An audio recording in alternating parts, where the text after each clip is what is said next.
In times of stress, like living through a global pandemic, it's natural to fall back on soothing habits, gardening, playing video games or, for some, lighting up a cigarette or taking a pull on a marijuana vape pen. But what are the risks, given that the novel coronavirus at the center of the current crisis attacks the lungs? The science is in its early stages, but studies are finding that cigarette smokers are more likely to have severe infections, a fact many lung doctors say doesn't surprise them. It's now pretty clear that there is data to show that if you are a smoker, you're more likely to have adverse outcomes from COVID-19, need mechanical ventilation and to die than if you're not a smoker, said Richard Castriotta, a doctor specializing in pulmonary critical care at Keck Medicine of USC. Smoking damages the lungs' defense mechanisms, making it harder to fight off COVID-19 and other respiratory diseases, according to several doctors who specialize in chest conditions like pneumonia, asthma and tuberculosis. One of the disease's main targets is the lungs, and injured lungs have more trouble fighting off COVID-19 and other respiratory diseases, Castriotta said. What does science say? Early data was conflicting. Some reports indicated that smoking was not associated with increased adverse outcomes and that smokers were underrepresented in hospital settings, leading some, such as the celebrated painter David Hockney, to claim that smokers might even have immunity to the virus that has claimed more than 1,500 lives in California. Stanton Glantz, director of a tobacco research and education center at the University of California, San Francisco, called the claims really fringe stuff, primarily being pushed by tobacco and vaping advocates. A meta-analysis helmed by his research team that combined data from 12 studies on the topic has debunked them, he said. Current smokers face double the risk of disease progression, according to a pair of recent studies cited by Glantz. One study from China indicated that it increased the risk by a factor of 4.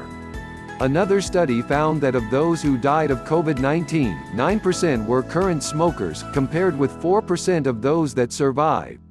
And that's exactly what you'd expect, based on what we know about the biology, Glantz said.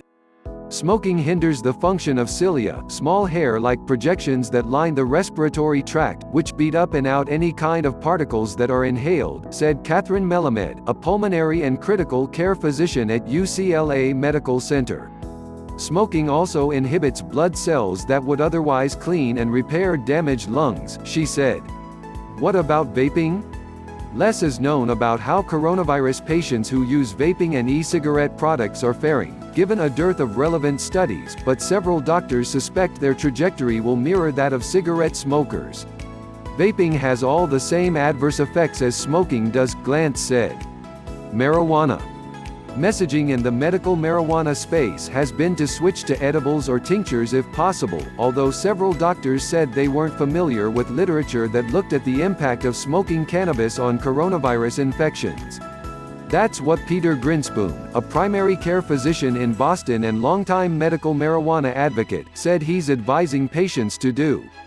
2 packs of cigarettes a day is obviously worse than a puff of cannabis a month, but smoking anything can irritate the lining of your lungs, Grinspoon said.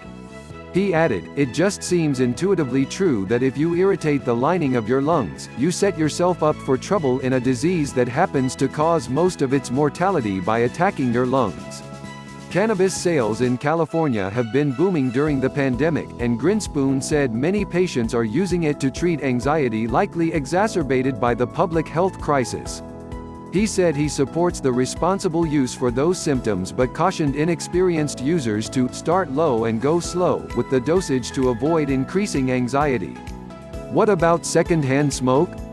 Glantz said he's familiar with one study that showed that smokers did not expel more of a respiratory virus than non-smokers, although they do cough more.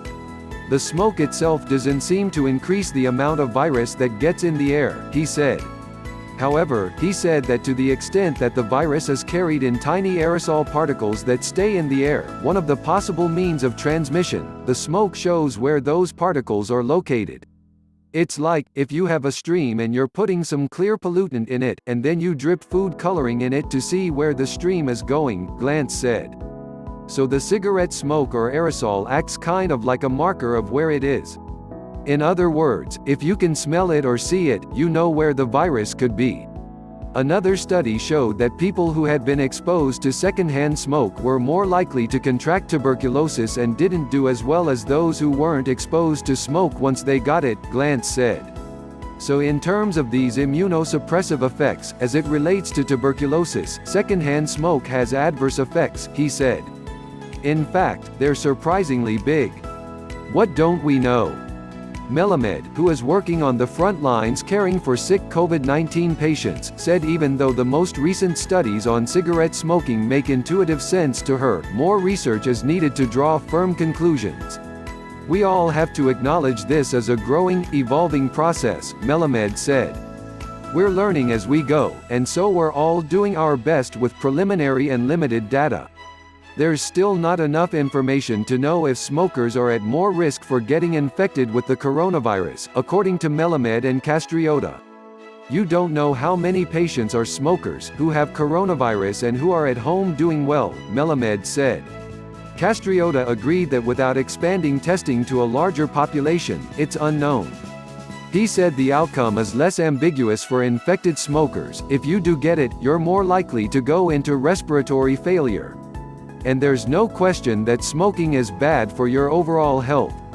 The best time to quit smoking is always right now.